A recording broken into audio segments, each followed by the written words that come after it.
Hello viewers, in this video let's know about manufacturing of this Portland cement.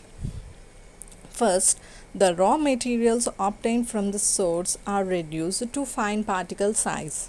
The raw materials are blended and mixed in a manner that is produces uniform chemical composition containing calcium carbonate, silica, alumina, iron oxide, etc. Now the blended raw material is heated to a temperature at which all the moisture from it escapes out as steam or water vapor. The dried raw mix is heated to 8000 degrees Celsius. At this temperature, what happens? The calcium carbonate gets dissociated in the calcium oxide and carbon dioxide, which escapes out as gas.